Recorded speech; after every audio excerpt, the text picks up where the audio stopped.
The 2024 NFL draft is in the books, and after the first round ended, I did my winners and losers after the first round concluded, but I have not done my team grades for every single team, and I'm gonna do that in today's video, starting off with the Arizona Cardinals. Now, obviously, this is a little bit subjective. My view on certain players might not be the same as the consensus of people or even your opinion, so take that into account. Obviously, a draft that I rate pretty poorly, it could still turn out to be one of the best in the league. We've seen with the NFL draft over the course of really the entire existence, it has a ton of variance. We do not know exactly what a player is going to turn out to be, what player is not going to turn out to be super good. I mean, more than half the players in the first round turn out to be bust or not reach their full potential of being a first round pick. But the Arizona Cardinals, I actually really like their draft. I'm going to give them an A for the class they were able to bring home. Starting off with Marvin Harrison Jr., just getting a premier X wide receiver for Kyler Murray to fit into that Cardinals offense is going to be really, really fun to watch. On top of it, just maybe getting one of the best players in the entire draft class. They had a huge need at wide receiver, letting go of Rondell Moore, letting go of Hollywood Brown. And I think right away, Marvin Harrison Jr. is going to step in right away, have a huge impact, be one of the best receivers in the sport. And maybe in 10 years, we'll look back and say, hey,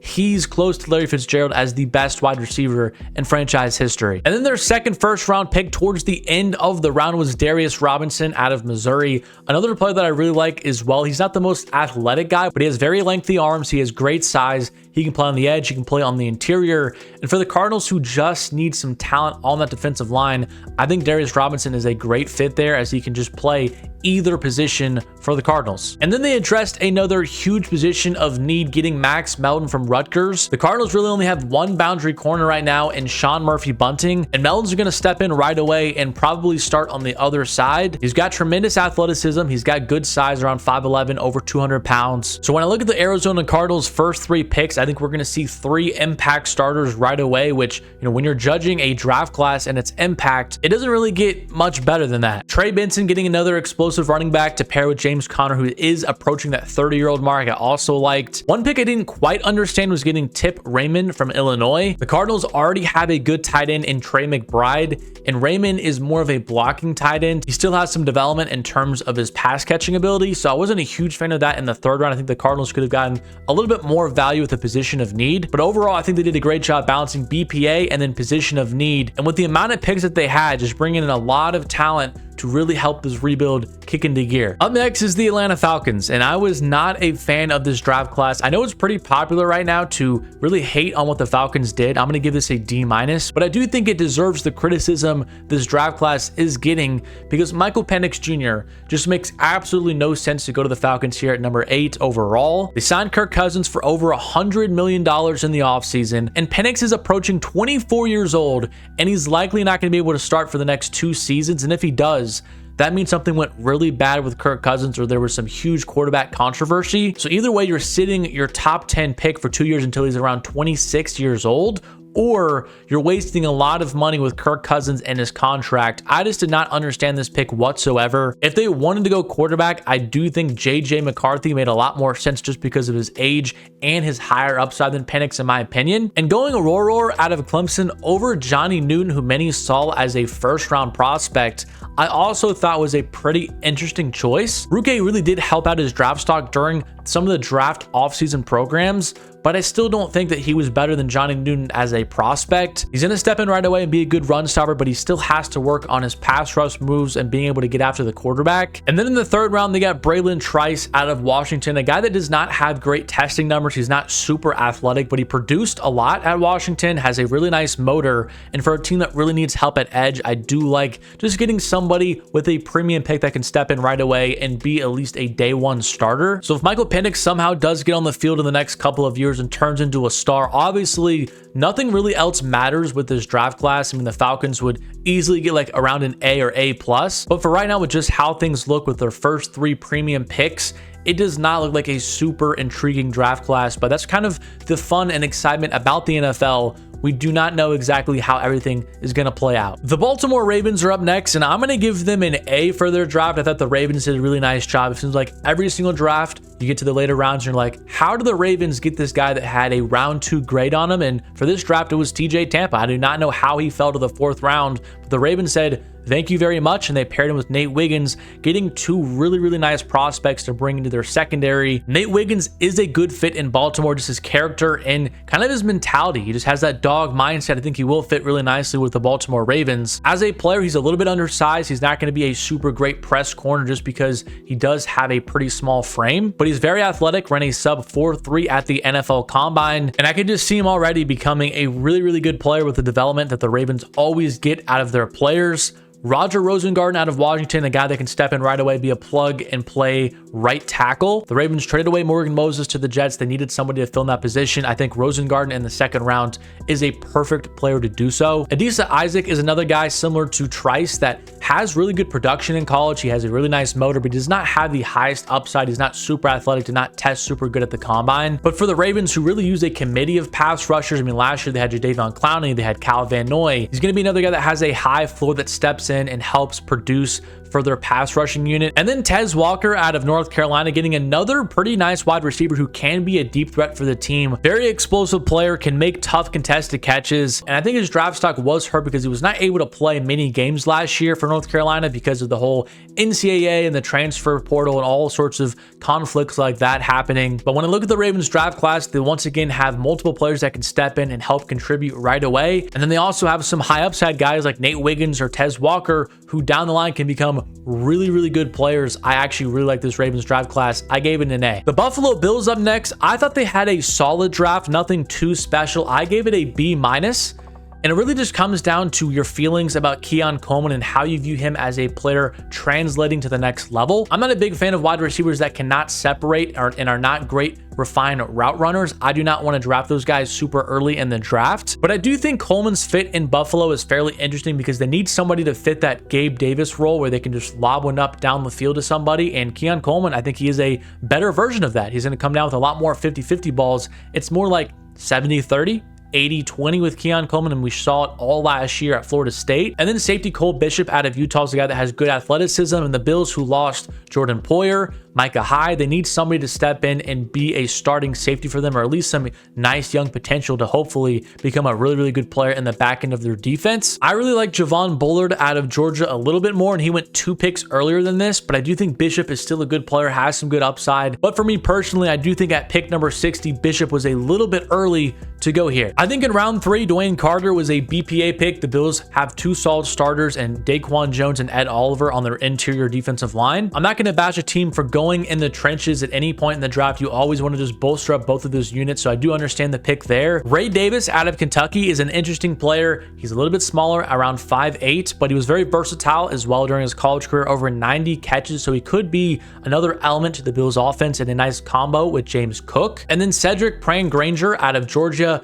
I think he has a chance to start right away, a very solid, high-floor interior offensive lineman. The Bills got rid of Mitch Morse to be their center. I think they identified Pran-Granger in kind of the later rounds to step in right away and be a guy that can contribute. Overall, a solid draft, not the worst one I saw, but also not one of my favorites. The Carolina Panthers, I gave them a B. They traded up into the first round to get their wide receiver and Xavier Legette out of South Carolina. He reminds me a lot of DK Metcalf or AJ Brown, who's a very physical and very sturdy wide receiver on the outside. I think he does have a chance to be an X wide receiver at the next level. It scares people a little bit that he did not have good production until the last year of his collegiate career, but he was dealing with a lot of personal stuff. I don't think we should really hold that against him. And when you look at what type of player he can become and what he's going to be right away for Bryce Young, where he can just say, hey, I'm going to lob one up to you down the field, come down with the pass. That's not an element that the Panthers had in their offense last year. So I do think Legette's going to bring an entirely different element to it. And once again, just adding more weapons around Bryce Young. Jonathan Brooks is a very interesting prospect as well. Probably could have gone in the first round if he did not tear his ACL last year. But when he was on the field for Texas, a very explosive running back. And again, just another weapon for Bryce Young to utilize. It'll be interesting to see if he is ready for the start of the season or if they kind of slow roll him. The Panthers still have Miles Sanders. They still have Chuba Hubbard. So they don't really have a desperate need for running back. That's why I was a little bit surprised they took one in the second round. I definitely thought they were probably going to go cornerback, which I think was one of the bigger needs on their team. But one of my favorite picks in the draft actually was Jatavion Sanders out of Texas in the 4th round. I thought he was going to go in the 2nd round. And the fact that he fell all the way to the 4th and the Panthers got him after the first 100 picks were gone, I think is tremendous value. He did not test super well at the NFL Combine, but when you watch him play and you just saw what he did at Texas, He was a very nice safety blanket for Quinn Ewers. He's got tremendous size. He can break tackles after the catch. He reminded me a little bit of Darnell Washington from Georgia a couple years ago, although he's not the same size as him. He's not the same run blocker, but just in terms of just being a massive human, good at contested catches and being able to just run people over after the catch, I saw some pretty nice similarities. I like the class for Carolina, just getting more weapons for Bryce Young and making sure that he really has no excuses this year to perform at a high level. But I wish they would have used one of these premium picks on either a pass rusher because they lost Brian Burns, or a corner on the other side of JC Horn, who does, tend to miss a lot of games. The Chicago Bears are up next, and I'm going to give them an A because I really love just what they did this offseason to surround Caleb Williams, and we saw that again in the draft. You get who many say is a generational quarterback in Caleb, so that's obviously a slam dunk pick, especially when you consider all the other things they got for that trade with the Carolina Panthers just last year. You add in Rome Odunze, who has potential to be a great X wide receiver down the line into a wide receiver core that has Keenan Allen, has DJ Moore, and oh my goodness, it's one of the best receiving trios in the entire league now. And then Kieran Amagaji out of Yale is a very raw player, but he's not going to have to start right away for the Bears. They have a good tackle duo in Braxton Jones and Darnell Wright, who they drafted in the first round last year. I thought maybe they could have gone defense and gotten an edge rusher to pair with Montez Sweat or somebody to help on the interior of their defensive line, since that probably is at this point the weakest unit on their team. But anytime you can get a fantastic quarterback prospect, give him even more weapons, and then a high upside tackle who won't have to play right away, I think it's a slam dunk draft. And especially a team that had limited capital, only 5 picks. I really like what the Bears did, and they had one of the best off seasons, in my opinion, for any team in the last several years. The Cincinnati Bengals are up next, and I gave them an A-. Their first pick was Amarius Mims out of Georgia, and I did think they had a chance to go offensive tackle, but I thought it was likely either going to be a trade up for Brock Bowers or maybe Brian Thomas Jr., or maybe even an interior defensive tackle. But with the top one off the board and Byron Murphy, they elected to go tackle, and Amarius Mims might just have the highest upside for any tackle in this class. He's got great size, he's a good athlete, but just did not play a ton at Georgia due to just how loaded the team was his first couple of years, but also just due to injury. So there are some questions if Mims can truly reach his full potential, but if he does, he's going to be a really, really good player. And he doesn't have to start right away for the Bengals because they have Orlando Brown, they have Trent Brown as well. So he's likely going to be able to sit at least for maybe a few games until one of those guys gets banged up, or maybe Trent Brown struggles early, then they put in Mims. But I really like the situation for him where he does not have to step in right away and play. He doesn't have that pressure, but he also has really high upside. And can you imagine a tackle duo of Orlando Brown and Amarius Mims? That's probably got to be one of the tallest and biggest tackle duos maybe of all time. And the Bengals still address their defensive line in the second round, getting Chris Jenkins out of Michigan.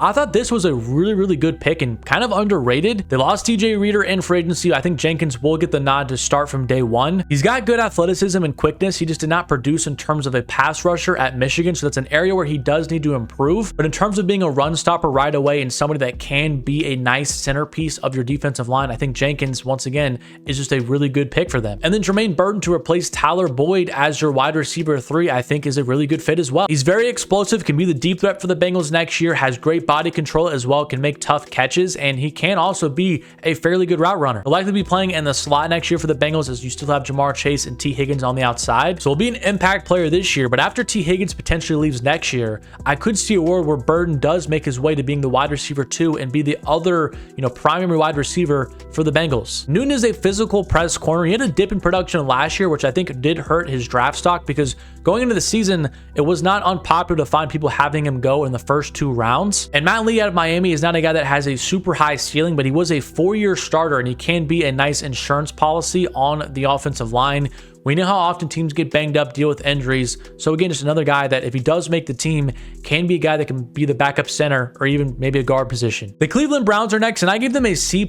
Only 2 picks inside the top 100 definitely did not help. I did like getting Mike Hall Jr. out of Ohio State. He's a very fast and explosive pass rusher that can be a 3 technique, pair really nicely with Myles Garrett on the defensive line. He does need to work in the run game though. He's not a 3-down player at this point. We will see if he can be developed in Cleveland. And then Zach Zenner, their 3rd round pick out of Michigan, was an interesting pick as well, coming off of a devastating leg leg injury, but I did not think guard was a huge need for them because they have Joel Bitonio, they have Wyatt Teller. I don't think Zinter is going to start right away, and maybe that's for the better because of his leg injury. But for a team that really does need to win now with Deshaun Watson and his cap number continuing to rise, I do think getting an impact starter here, maybe a linebacker, which could be considered the weakest unit on their team, I think would have been a better route to go. Jamari Thrash in the 5th round, I did think was good value. He's a good route runner. He can make people miss after the catch. I know it's a little bit tough with limited capital, but I do think the Browns reached a little bit on some of their top picks, and it was not exactly a huge need for them. And for a team that is trying to win now, you want to have players that can have an immediate impact on the field. I don't know how well this class is really going to translate the next couple of years, really outside of Mike Hall. And now the Dallas Cowboys, I gave them a B+ for their draft, and this was pretty unpopular because a lot of people wanted them to get some weapons or maybe another running back to pair with Dak Prescott in the backfield, but instead they really invested in the offensive line and on the defensive line, getting Tyler Guyton out of Oklahoma as their first selection. Now I'm actually pretty high on Guyton, although he's a very raw player. I don't think he's going to be able to be an impact player right away for the Cowboys. He does have a tremendous upside because of his size and his ability to move. And what we've seen over the years with the Cowboys, with Tyler Smith, even Tyron Smith to an extent, they are really good at developing offensive linemen.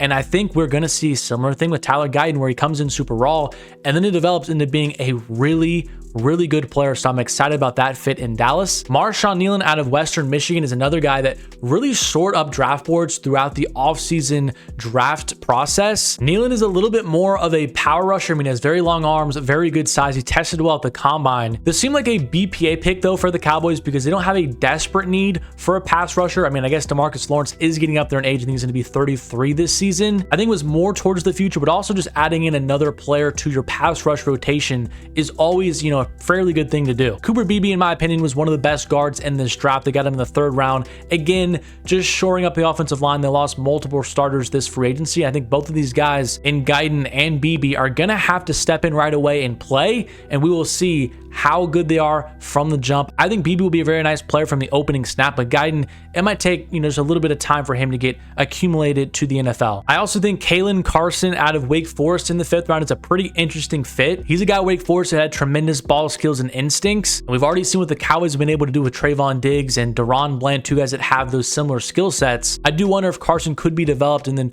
actually have, you know, a role on the team down the line. But I do like the overall approach of the Cowboys to shoring up both of the trenches. And although Jerry did not get Dak a ton of help, I think this is kind of like a, hey, Dak, prove it to me this year that you can go out and produce and have an MVP type season without a bunch of loaded weapons in the backfield, even outside a wide receiver. The Denver Broncos are up next, and I gave them a C. They only had 2 picks in the top 100 once again, which is a little bit tough for a team that is, I guess, in the midst of a rebuild right now. The 1st round pick was Bo Nix. I had this mock basically throughout the entire offseason, but I thought the Broncos were at least going to try and trade back and then select Bo Nix after getting some more capital to really infuse this team with more talent because it's in desperate need of some. I do like the fit of Nix there. I don't think he's the 12th best player in the draft or should have gone that early. I am interested to see how he fits in Sean Payton's scheme, how much Sean Payton can get out of him. I think my favorite pick is definitely Troy Franklin in the 4th round. I thought he was going to be a 2nd round guy. I mean, early in the offseason, people were talking about him being maybe a borderline late 1st round pick, but, you know, obviously his stock fell off pretty good. But getting him in the 4th round and reuniting him with Bo Nix is going to be a fun connection to watch. Jonah Ellis at Utah produced a lot last season, over 10 sacks. I think he has a chance to add to that Broncos rotation. He doesn't have the highest upside, but when you get in the 3rd round, you just want guys that can step in, produce, and maybe down the road become a solid starter. And I think that is what exactly Jonah Ellis can do. And then in the 5th round, another underrated pick was getting Audric Estime out of Notre Dame, a guy that had 18 touchdowns last year. His stock really fell during the combine because of how poorly he tested. His 40 time was not good at all, but he's going to be a bruising back that can be effective in short yard situations, even, you know, maybe break some 10, 20-yard runs. I do like some players the Broncos got here, but I just wish they would have traded back and then got Nix and then had some more assets to draft some more players, you know, inside the top 100. The Detroit Lions were pretty easy for me. I gave them an A, and their biggest move was trading up for Terrion Arnold out of Alabama. I didn't expect him to be on the board towards the end of the 1st round, and once Brad Holmes sensed that he was going to be there, he made a move, traded up and got him, and now he's going to be the CB1 for the Lions next season. They double dip in the 2nd round and got another guy that I thought was a potential 1st rounder in Ennis Rakestraw Jr. out of Missouri. And the Lions the last couple of years have done a great job addressing needs on their team and really the weakest units And once again, they did it again. Arnold and Rakestraw are going to be starting and playing hefty snaps for them next season. And adding these two rookies with Carlton Davis, who they got in free agency, and I expect this line secondary to be much improved next year, not be one of the worst in the league. And I really thought they got some steals towards the end of the draft in Mekhi Wingo out of LSU and Christian Mahogany out of Boston College. Wingo is a bit undersized, I think that's why he fell, but he has some great quickness and athleticism. He had the second fastest 40-yard dash at the NFL Combine. So in the 6th round, why not take a flyer on a guy that has some good upside to be an impact player in the middle of your defense? And then Christian Mahogany was seen as a guy that maybe could have gone in the 3rd or 4th round. I remember going on Twitter and seeing fans from all different teams just saying, hey, draft Mahogany, draft Mahogany. And Brad Holmes once again moved up, got his guy, and Mahogany fits exactly what the Lions like to do. He's a very physical inside offensive lineman, has a great anchor and pass protection, can also move up into the 2nd level and just wipe out linebackers. I really like this draft for the Lions, getting 2 really good cornerback prospects and then finding some hidden gems late. It's an A for me. The Green Bay Packers, another NFC North team whose draft I really liked. And their first pick was Jordan Morgan out of Arizona. And I feel like I've said this many times, but he has very good high potential because of his size and his athleticism. Will be a little bit interesting to see where the Packers play him. He does have versatility because of his movement skills to play inside, guard, maybe even center if they really want him to. And then these next 2 picks really just home runs for me. Edgerrin Cooper out of Texas A&M and Javon Bullard out of Georgia. 2 SEC players. Edgerrin Cooper is a guy that has fantastic pursuit, fantastic athleticism, sideline to sideline. His instinct sometimes and diagnosing stuff is in questions where he has to develop a little bit, but he's still fairly young. And Bullard is going to fit really nicely with Xavier McKinney. You can put McKinney back into the defense and then have Bullard move up into the box. He can fit that role really nicely, a really nice tackler. And Marshawn Lloyd out of USC, another player that's going to fit really nicely in the zone run scheme that the Packers run. A good pairing with Josh Jacobs, who they signed in free agency, and of course AJ Dillon, who is still on the team. He's a little bit on the smaller end at 5'9", but he's a very patient runner. He's very versatile, can catch passes out of the backfield as well. He's going to probably play in that Aaron Jones type of role. I've seen a lot of people on Twitter mention him playing that. And I thought Michael Pratt in the 7th round was another really good pick. I know the Packers do not need a quarterback, but they could use a backup. It's always good to have a backup quarterback, especially with, all the injuries we see yearly for quarterbacks. And Michael Pratt was a guy that I thought could have gone in the 4th or 3rd round. He's got fairly good athleticism and size to translate to the NFL. He doesn't have a great arm though. He's not going to go off his back foot and launch a ball 60 yards down the field like Jordan Love will. But he's definitely a guy I see developing in the Packers system for a few years. And then, once he gets a shot maybe on another team or maybe even throughout preseason, he looks like a guy that really can be a functional NFL quarterback. The Houston Texans, I also gave a B+, and I really like their first pick of Kamari Lassiter out of Georgia. He's going to fit really nicely with DeMeco Ryans, a very competitive player, really good at press and playing man-to-man. He doesn't make a ton of plays. That's kind of the knock on him. He did not have a lot of interceptions or pass breakups at Georgia, but pairing him alongside Derek Stingley is a nice young cornerback duo, and DeMeco Ryans just continues to build up that defense. And I really like the next 3 picks as well. Blake Fisher from Notre Dame, a guy that is still very young, is a little bit raw, but again, has really good size to translate at the next level. He does not have to start right away for the Texans. The Texans offensive line was pretty good last year. They have a lot of valuable starters. He's probably going to start the year on the bench, maybe come in as the swing guy if somebody gets injured. And Kalen Bullock out of USC is just a playmaker in the back of the defense. He's probably going to be playing center fielder for them now, allow Jimmy Ward to play in the more nickel role. He's got to work on his tackling a little bit. That was an area of concern and just taking bad angles. But in terms of making plays, he had 5 interceptions a couple years ago at USC. That's a pretty exciting duo once again with Jalen Petrie in the back of their defense. And Cade Stover out of Ohio State is just a solid tight end. He's going to pair really nice with Dalton Schultz. They can run 12 personnel now, just another good target for CJ Stroud to throw the ball to. I think the Texans did a good job getting players that are going to have an immediate impact on their defense this year and really just filling up the last few holes on their defense, getting Lassiter and Bullock, and then just helping out the depth on their offense. Fisher, Stover, and even getting Jawar Jordan out of Louisville to kind of help out their stable of running backs. The Indianapolis Colts, I gave them an A really because of their first 2 picks in Laiatu Latu out of UCLA and Adonai Mitchell out of Texas. Latu was my #1 pass rusher. I think he was the most polished one in this draft, and if he didn't have the medical issues, might have been like a top 5 pick. That is how good he is and how savant of a pass rusher he can be. Obviously, there are those medical concerns that could be a red flag for his career, but if he does stay healthy, I think he has a chance to be an all-pro type of player. That's really how high I am on Latu. And Adonai Mitchell, I was not super high on, but I do recognize that he should have probably been at least a first-round pick or maybe early in the 2nd. To get him at 52 is pretty crazy value, and for the Colts, who really have the opportunity to just take a flyer on a very highly talented player. You have Michael Pittman Jr., you have Josh Downs, you have Jonathan Taylor. It's not a move out of desperation to have this guy have to come in right away and produce. But if he does, it's another weapon for Anthony Richardson. And I think Mitchell has really good upside because of his route running, his size at around 6'2", and his speed. Obviously, there's been some character questions put into place. That's maybe why he fell. So that's something to keep an eye on. But if he can stay under control, I do think Mitchell can become a good player for the Colts who could use, a deep threat down the field. And then their next two picks, they really focused on getting more depth for the offensive line. Matt Goncalves out of Pittsburgh. He has the versatility to play the right tackle or left tackle spot. Braden Smith, who missed a handful of games last year, and getting somebody like that who can step in and start in case he does miss some time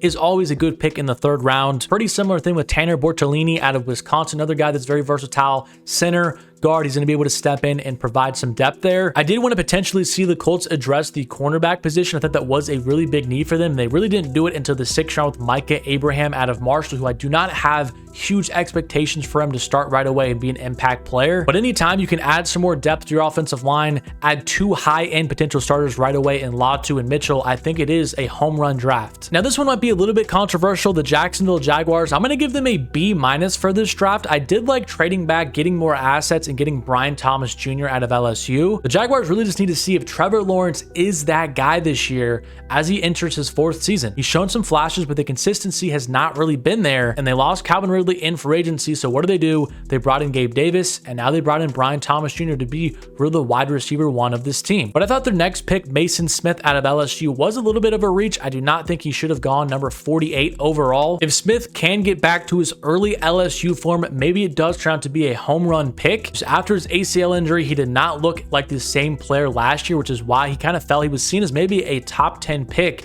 after his first year at LSU. And then Jerrion Jones out of Florida State, I feel like he's more of a nickel and not going to be a guy that can start and be a consistent, really good player on the boundary. And I thought getting a top end corner was a priority for the Jags, but they did elect to just take a wide receiver, build even more around Trevor Lawrence, which I do understand. But I think getting a guy that could better fit on the boundary would have made a little bit more sense. And another pick I didn't love a ton was getting Jordan Jefferson out of LSU in the 4th round. He kind of got bottled up during the Senior Bowl, and he had kind of an outburst. It was pretty popular on Twitter of him just launching some guy's helmet. I think even taking somebody like Wingo here in the 4th round instead of Jefferson might have been even a better value pick, because Wingo went in the 6th round. This guy in the 4th, I think Wingo projects to be a better NFL player. We'll see if that turns out to be true. In the end, I do like the first pick of Brian Thomas. He's going to have an immediate impact, but the rest of these guys are pretty risky propositions. And for the Jaguars, who do need to keep pace with, the Texans, who had a big offseason, I don't know how much better all these players make them this upcoming season. And I do think they didn't get a ton of great value really down the board after Brian Thomas, but I guess we will see how everything plays out. The Kansas City Chiefs, I gave them an A, another draft that I really liked, a team that always drafts really well and finds hidden gems down the draft board. Their first pick, Xavier Worthy, a guy that I did not think could fit with every single team and every single scheme, but the Kansas City Chiefs, they've shown us time and time again that they can create matchup nightmares with these smaller wide receivers and get them in open space. And I do think Worthy, he may not be as good or as talented as Tyreek Hill, but I do think he could have a similar impact with this offense, with how he can stretch the field and open up things for everybody underneath. And Kingsley Suamati is another guy that has great athleticism, high potential, but he's very raw. That's why he went in the 2nd round. But this tackle class was very deep. That's why you could get some of these guys that have some fairly good potential later down the board. I do wonder if he's going to start right away or not. Jawan Taylor is really the only starter right now for the Chiefs at tackle because they did not bring back Donovan Smith. So I'd be a little bit careful if I was the Chiefs having him start from week 1 at left tackle, protecting Patrick Mahomes' blind side, but that might end up being their only option. And I thought Jaden Hicks in the 4th round was another really good value pick. He's better suited in the box and playing against tight ends and running backs, matching up that way, but he is very instinctive, can make some plays. I did think the Chiefs had a potential to take a corner pretty early in this draft to replace L'Jarius Sneed, but they elected not really to do so. Maybe they like to sign a veteran like Xavier Howard or someone like that to just fill in for a season or two. And Jared Wiley out of TCU is another guy that has tremendous size, could be a matchup nightmare. Pairing him alongside Travis Kelce in 12 personnel, for example, example, could be another matchup nightmare for defenses. He had 47 catches last year, almost led the FBS in catches for tight ends. Again, really solid draft for the Chiefs. We will see how well Xavier Worthy pans out. That's kind of the key to the success of this class. The Las Vegas Raiders, I gave them an A-, and they had a fairly interesting class as well. Brock Bowers with their first pick was one of the shockers of the night because they did not have a need at tight end. They took Michael Mayer out of Notre Dame last year early in the second round. Them going out and getting another tight end was pretty shocking, but Bowers is just a pure weapon. He's going to be a really good player,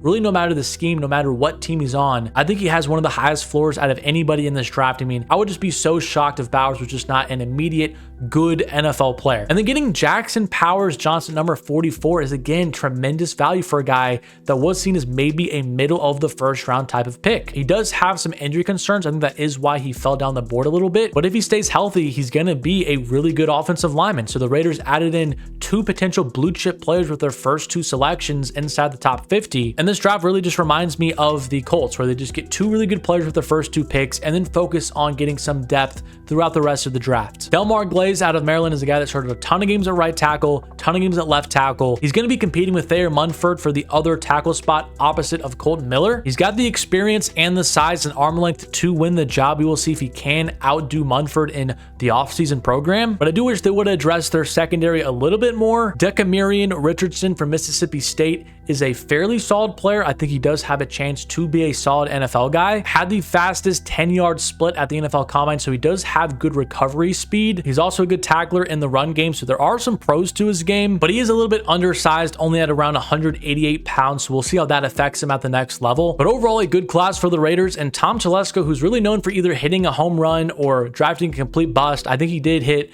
2 more home runs with Brock Bowers and JPJ, and they're going to be future Pro Bowl players. The Los Angeles Chargers, a pretty controversial team because they did not take a wide receiver with their first round pick. They elected to go with Joe Alt, offensive tackle from Notre Dame, who was the best in this draft. I personally kind of expected this. Jim Harbaugh and just the brand of football that he does like to play. He does not like to air it out, throw it all across the yard. He does not want to invest all that capital into a wide receiver that he's not going to be using a ton. So what he did is he went out and got Joe Alt to pair him with Rashawn Slater, and now you have one of the best tackle duos in the entire league. But their next 2 picks, Ladd McConkey from Georgia and Junior Colson from Michigan, are just 2 high-end guys that are going to have an immediate impact on both sides of the ball. McConkey, a great route runner, great after the catch. He's going to be that new safety blanket, probably play in that Keenan Allen type of role for Justin Herbert. And Colson was a multiple-time team captain for Jim Harbaugh at Michigan. He's going to bring that same leadership and philosophy to the Chargers on their defense. He's going to fit in really nicely in the middle of the Chargers defense. They've been missing just a stud linebacker to help against the run, just make some plays. I think Colson has a chance to be that guy. And then I like their final 2 picks as well, just getting Brendan Rice from USC and Cornelius Johnson, 2 guys that could have gone a lot earlier in this draft but fell, but they have good potential, and I think they could make this team and actually have an impact in year number 1. So the first draft for Harbaugh and Joe Horowitz, I think, is a good mix of just impact players from day 1 and Colson, McConkey, and Alt, and also getting some high potential, just good value down the board with Brendan Rice, Johnson, maybe even Cam Hart out of Notre Dame. I like his game as well. And the Los Angeles Rams, another draft that I was pretty high on. I gave them a B+, and their first 2 picks were a pair of Florida State defensive linemen in Jared Verse and Braden Fisk. Verse, more of a power rusher. He does not have fantastic bend or athleticism to get outside the tackle, bend underneath him, and then get to the quarterback. He's going to be bulldozing through tackles. I think he will translate to the next level and be a solid edge rusher. Braden Fisk, a similar type of player. He's a little bit undersized, but he has great athleticism, tested really good at the combine, really helped out his draft stock. That's going to be a fun duo. I really liked seeing the phone call of Fisk getting drafted and Verse being on the other side of the phone call. That was pretty fun to watch. And then Blake Corum and Cameron Kitchens are 2 guys I love in the 3rd round. We've seen Corum at Michigan. He was really the bell cow back for that team for a couple years now. He didn't look exactly the same last year after his injury, but if he can get back to form, I do like Corum at the next level. Just a very patient runner, finds the right lanes, and then has great acceleration to hit the hole and make some big plays happen. Kitchens is a guy that didn't have a super fast 40-yard dash, but he had 11 interceptions the last 2 years at Miami. He's going to be a nice pairing with Cameron Curl as the Rams kind of remake their entire defense. He reminds me a little bit of Puka Nacua because he did not test super well at the combine, but the Rams just kind of watched the film and said, hey, he's a lot more of an explosive athlete on film. Let's take a flyer on him in the 5th round. He turned out to be an amazing pick. Kitchens could be another guy that has a great impact on this defense, and he might have just slid to the 3rd round because of, the underwear Olympics at the NFL Combine. And for the Rams, who made a surprise playoff push last year, they got 4 players who can step in right away and play a pivotal role on this team. I'm really excited with the first 4 picks the Rams made. Another pretty highly debated draft class was the Miami Dolphins, and I gave them a C+.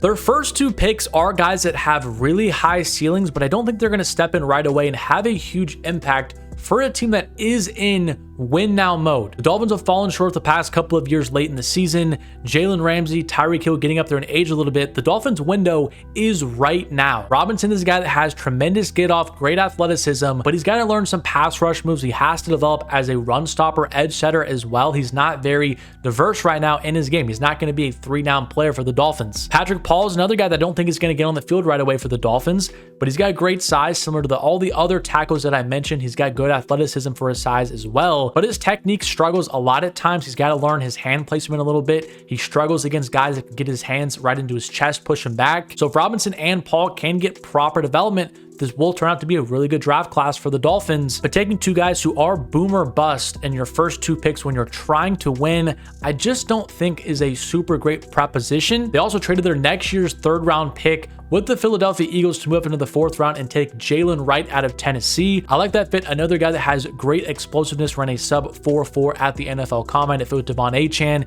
and Raheem Mostert. Muhammad Kamara is another guy that produced a lot at the collegiate level, but again, doesn't have the highest upside because of his lack of athleticism and size. We'll see how he projects at the next level. A lot of fans were very excited with Malik Washington and Taj Washington towards the end of the draft. Washington is probably going to be a slot only guy. He is a little bit on the smaller end. I think he's around like 5'8", but he is good with the ball in his hands. He can make people miss. Could be a good element into the Dolphins offense that did need a 3rd wide receiver. Taj Washington, another guy. He's a little bit smaller, but he can be a pretty reliable player. But I just think when you look at the Dolphins depth chart, they don't need another smaller wide receiver that can make things happen after the catch. I mean, they already have Jalen Waddle. They have Tyreek Hill. They needed somebody that they can throw fades to, that they can use as a red zone weapon. I don't think Malik Washington or Taj Washington bring really anything different to the Dolphins offense outside of some more depth. So I do like some of the picks in day 3. Right in both of the Washingtons could have a good role on the Dolphins offense this year. But again, more as depth pieces, and then your top 2 players who you really want to have some good production right away, and Robinson and Paul,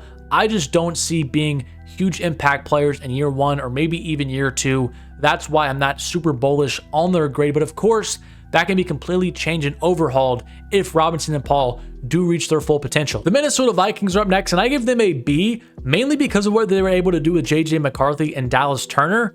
They did not have to trade another 1st round pick to move up into the top 5 to get JJ. They moved up 1 pick with the Jets. I think they gave up maybe a 4th or a 3rd round pick, one of those 2, to ensure that they could get their guy. Now McCarthy is their quarterback of the future. I think he's going to fit really nicely with Kevin O'Connell and his scheme, and just a tremendous skill position group.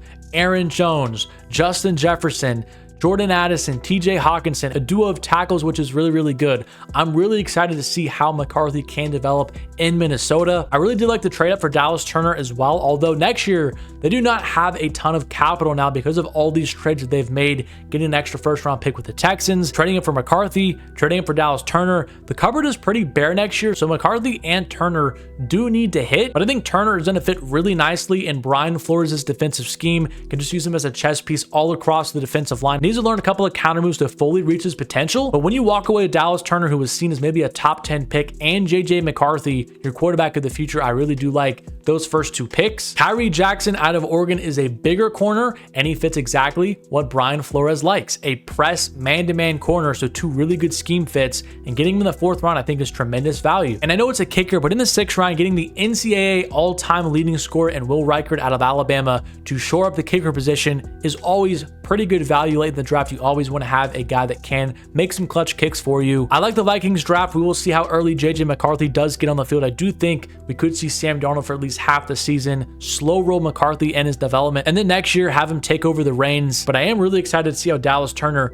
and Tyree Jackson fit with Brian Flores. The Patriots, also a fairly solid draft. I gave them a B. I think they were very fortunate to get Drake made number 3 overall. I thought he should have went number 2 overall to the Washington Commanders, who elected to take Jaden Daniels. I just think May projects to be a high-end player at the next level if he can get some proper coaching. We'll see if the Patriots can give him that. I do also like that they surrounded him with weapons and offensive line help. That's really important to do for a young quarterback. I didn't love Jalen Polk at number 37. I think there were better options. Maybe even Adonai Mitchell there. I think Polk is just a solid option at wide receiver. I don't see him being a top-end starter. He doesn't have crazy size. He does not have crazy athleticism, but he is going to be just a sure hands guy that Drake May can rely on, which I guess is good. I just don't like taking it at number 37. I really did like Javon Baker, though, out of UCF in the 4th round. He was a very big sleeper wideout, a guy that has explosive speed. He can also be a great route runner. I could see him being better than Polk. Maybe not in year 1, but down the road, I could see Baker end up being the better pick than Polk. And the next 2 picks in Caden Wallace and Layden Robinson was just getting 2 very experienced guys that have a lot of playing time and snaps at the collegiate level. Wallace started 4 seasons. Robinson started 3. So they're 2 guys that can start right away for a Patriots offensive line that really does need some help. I don't know if they're ever going to be Pro Bowl players or guys that you see as top-end starters, but for the Patriots who just need to surround their rookie quarterback and give them at least a good enough infrastructure to see him develop, I do think getting 2 solid starters that have a ton of experience, that can bring in some experience and play right away, is good to do. And Jaheim Bell out of Florida State, another pick that was fairly fun towards the end of the draft. Some good value there with a guy that can be a good yards after catch option. A little bit undersized at 6'2". You want your tight ends to be a little bit bigger than that. I don't know how well he's going to be inline blocking, but in terms of a guy that could make the team and provide some matchup nightmares for defenses because of his speed, Bell in the 7th round is a fairly good value pick in my opinion. The New Orleans Saints, I gave them an A because of their first 2 picks, mainly Talisa Fuaga out of Oregon State. He's going to step in right away and be a bookend right tackle. One of my favorite players in this draft. He's very good in the run game. He's very good in the pass protection as well. And the Saints really need somebody that can step in and be a good player from day one. They took Trevor Penning, who had some questions, and he has turned out to not be a super good player. You have the entire injury concerns with Ryan Ramczyk, if he's even going to play next season. Getting a tackle was a huge get for the Saints, and they got a really, really good one with the 14th pick. Kool-Aid McKinstry was great value at pick number 41. Thought he maybe could have snuck into the end of the 1st round. He doesn't have great athleticism, but he's just a very smart player, very sound in terms of his man coverage, his zone coverage. He can play both. You now add him to a secondary with Marshawn Lattimore, and he's going to be just at least a good starter from day one. And for the Saints who are in win now mode with Dennis Allen on the hot seat, Derek Carr potentially on the hot seat, they needed to find 2 impact starters, and I think they did so. They didn't pick again into the 5th round, but I did like getting Spencer Rattler out of South Carolina, just taking a flyer on a guy that has some really nice arm talent. We'll see if he pans out at the next level. If not, hey, it's just a 5th round pick. But I thought Rattler could have gone a lot earlier than this. I was actually really surprised he was still there in the 5th round. I mean, there was a huge gap in quarterbacks. 6-1 in the 1st round, and then we didn't really see anybody go off the board, I think, until Rattler was picked here in the 5th. So we'll see if he can be developed and be the next quarterback that gets drafted late and then turns out to be a fairly good starter. And I think Christian Boyd out of Northern Iowa was a really nice sleeper. To get him at pick 199 is really good value once again. He's 6'4", over 300 pounds. You're not going to move him a ton off the ball. He's not the quickest guy. He doesn't have a ton of pass rush moves, but in terms of just being a power rusher and taking up double teams, that is fairly good value in the 6th round. The New York Giants, I gave them a B as well. Their first pick was Malik Neighbors. I thought they were going to go in a different direction because of all the reports that came out really close to the start of the draft saying they maybe don't want to deal with another potential diva. I thought maybe Roma Dunze was going to be the pick there. But Neighbors is a guy that I think projects better to play in the slot. He does not have the size or physicality to be a true X wide receiver at the next level, but he's got tremendous explosiveness. Reminds me a little bit of when they got Odell Beckham Jr. Could just be a guy you throw a slant route to, takes it all the way to the house, 80 yards. Tyler Nubin was seen as maybe the top safety in this draft. They got him at pick number 47, and he's going to replace Xavier McKinney, who they let leave in free agency. He didn't test super good at the combine. He doesn't have amazing athleticism, but he has more than enough to be the center field type of safety. I think that is what he's going to be for the Giants defense. Andrew Phillips from Kentucky in the 3rd round is really just a scheme fit with Shane Bowen's defense. It's going to be really zone heavy. He didn't play a ton of man-to-man, so he's not going to be a guy that can fit in every sort of defensive scheme, but it does have versatility to play in the slot, maybe even on the outside as well. The Giants add 2 new players to their new look secondary. They added an explosive wide receivers in Malik Neighbors, and Theo Johnson out of Penn State's another guy that had great size and athletic traits, but didn't produce a ton at the collegiate level. I don't love if Johnson or Tyron Tracy have to have big roles on this offense next year with the departure of Saquon Barkley and maybe the retirement of Darren Waller. Overall, I think they did get 3 day 1 starters, the top of their board, but limited draft picks in day number 3, I do think could kind of water down the depth of this draft class. And we will see if punting on a quarterback and sticking with Daniel Jones for another year ends up being the right decision. The New York Jets, I gave them a B as well, getting Olu Fashanu out of Penn State with their first round pick. This was seen as a Brock Bowers or a wide receiver landing spot, and the Jets fooled everybody and took who I see is maybe the best pass protector right now in the draft in Fashanu. He's got to work a little bit in terms of getting up to the next level and run blocking, but in terms of having fantastic strength and a great anchor, he's going to be Aaron Rodgers' best friend if he does get on the field right away. I do wonder that dynamic a little bit because they do have Tyron Smith, they do have Morgan Moses.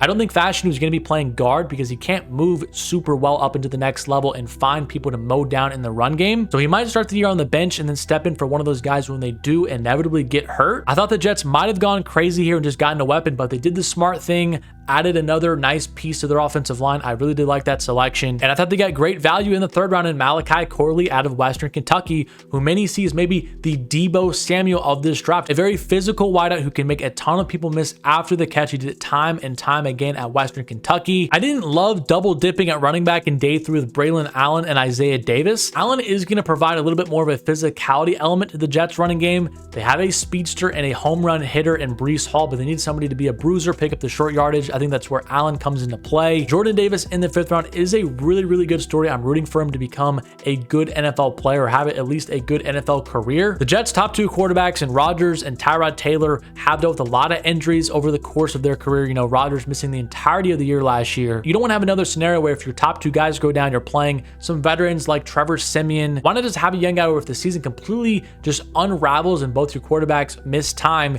you can just see what you have in Jordan Travis. I think that is a pretty exciting pick. We'll see if he can develop and come back from his severe leg injury. The Philadelphia Eagles, my first A+, and whenever I think about the Eagles and Howie Roseman, I just think of that Breaking Bad meme. He can't keep getting away with this. Howie Roseman crushed it once again, getting Quinyon Mitchell at number 22 overall. He was my top corner in this draft. I think he's going to be a stud right away. And they didn't even have to trade up for him, give up any more capital, and they still snagged Cooper DeJean in the 2nd round, another versatile guy that can play safety, he can play slot, he can even play the boundary. And now their secondary is going to be a lot better next season when it was one of the worst in the league last year. Jalix Hunt out of Houston Christian, fantastic size, good athleticism, didn't produce a ton at a smaller school, so I think that is why he went in the 3rd round. But the Eagles are known for developing defensive linemen. I could see him becoming a good player. And then these 3 day 3 picks in Will Shipley, Aeneas Smith, and then Jeremiah Trotter Jr. from Clemson. I really like all 3 of them. Shipley does not have game-breaking speed. He's not going to take 80-yard runs to the house. But in terms of just picking up tough yardage, getting some first downs, he can contribute that to the Eagles offense. Aeneas Smith, just an explosive weapon, a little bit smaller,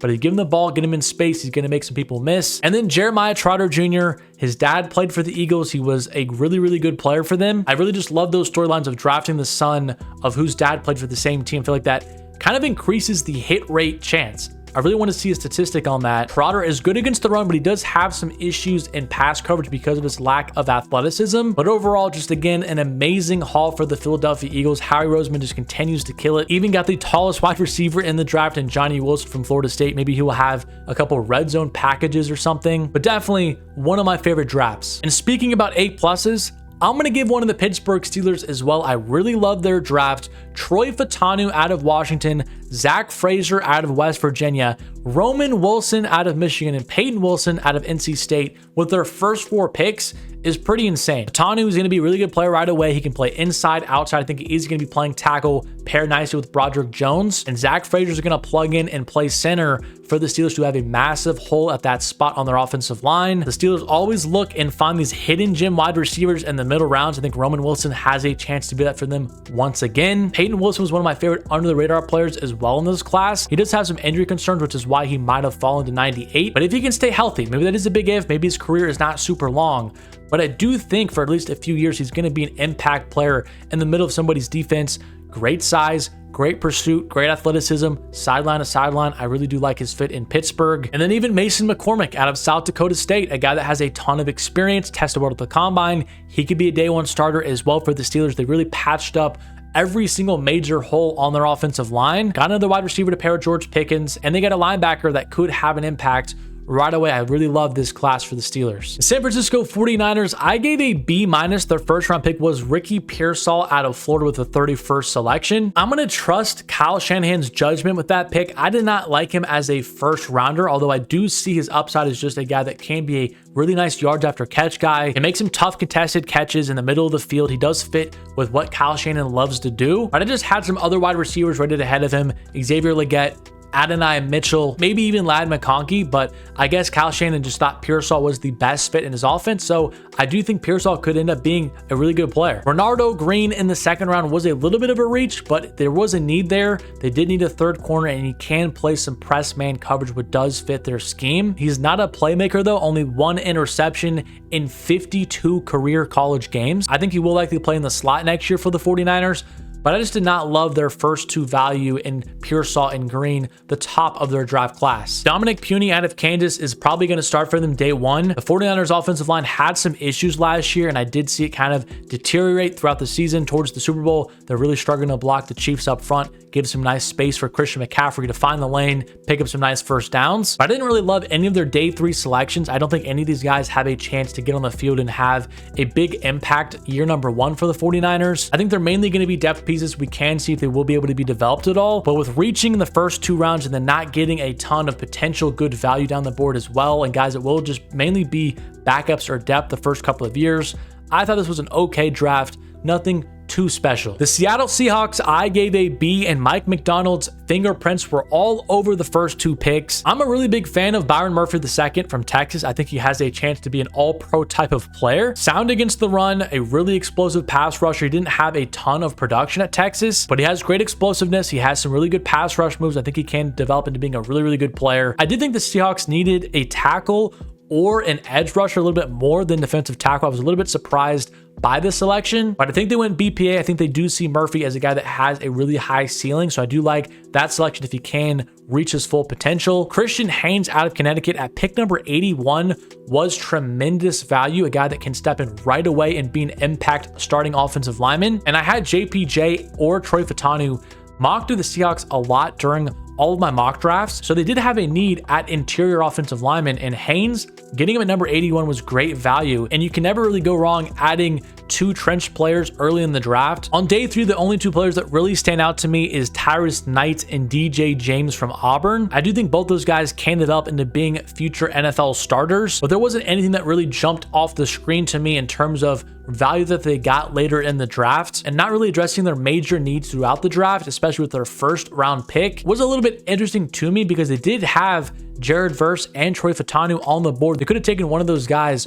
over Murphy, so we'll see if that was the right decision, but overall a solid draft for Seattle, but nothing again that really made me jump out of my seat. I gave the Buccaneers a B as well. Graham Barton was seen as maybe the best interior offensive lineman in this draft, can play guard, can play center, maybe even move to tackle potentially, although I don't really see that, but at the very minimum, he does have a lot of experience playing that at Duke. They had a huge need for it. They got one of the best ones in the draft. I really like that fit and selection at pick number 26. Chris Braswell is going to be their Shaq Barrett replacement. Don't ever really see him being a Pro Bowl type of player, but can he be a solid pass rusher? I definitely see that. Jalen McMillan might be my favorite pick for them just because they got him in the 3rd round. Fairly good value there. Not the biggest guy. There are concerns about him playing up against press, maybe even dealing with some injuries, so he might be a slot only guy at the next level, but he's got great route running ability. He's explosive. I do like his fit in Tampa Bay. Combining with Mike Evans, Chris Godwin, and Trey Palmer, that's a fairly good wide receiver core. The Tennessee Titans, I gave them a C. I was not a huge fan of their draft. JC Latham at number 7 overall was a little bit rich for me. I know that NFL scouts and teams were a bit higher on him than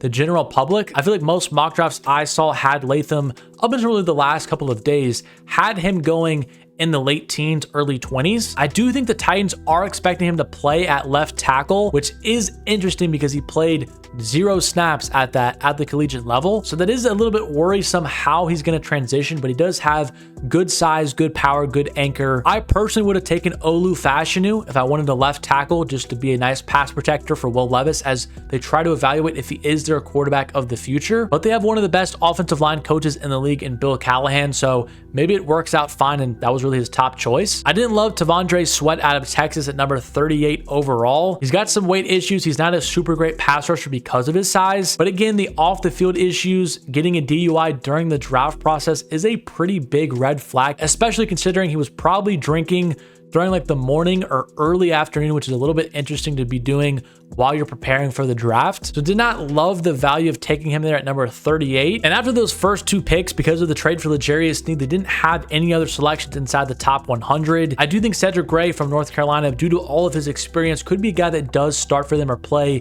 a good amount of snaps next year. But for a team that is trying to make a leap into the postseason potentially next year after all the moves they made this offseason, I just personally don't think this was the draft to do it. But I guess we'll find out. It really comes down to the development of J.C. Latham at left tackle and if T'Vondre Sweat can stay on the field and produce. And the final team is the Washington Commanders, and I gave them an A- for their draft. I was actually a fairly big fan of it, although I did not like taking Jaden Daniels over Drake May. That's probably why I don't have it as an A or A+. But Jerzon Newton in the second round, Mike Sanders, one of my favorite players in this entire draft, and Ben Sinnott out of Kansas State is a really nice haul of players in the second round. Johnny Newton, he did have an injury concern, but he's an explosive pass rusher who does have high upside.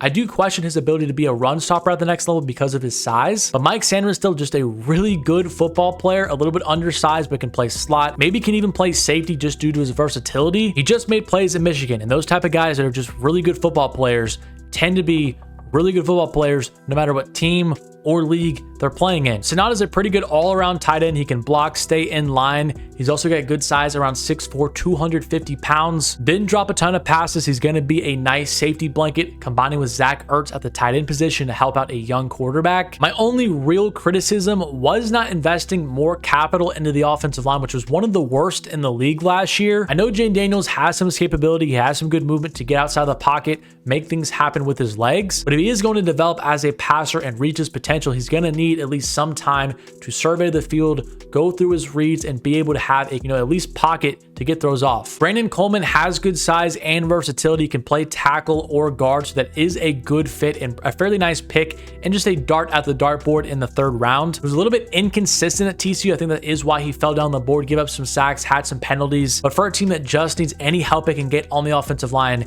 getting a guy that can play multiple positions is always good in the middle rounds. But I was just a very big fan of what the Commanders did in day number 2, just getting so many high character and impact players. And then, of course, getting your quarterback of the future in Jane Daniels, who does have a high ceiling, is always, again, going to be a good pick. It's just about now if he can reach his ceiling. But that is going to do it for this video. I was trying to speed it up a little bit, just going over really the main prospects and then giving my overall grade regarding the teams. But let me know in the comment section down below which team you think had the best draft and another team that you think struggled a little bit and might end up having one of the weaker collection of players. But subscribe to the channel if you are new, drop a like on the video if you did enjoy it, and as always, thank you so much for watching, and I'll catch you guys in my next one.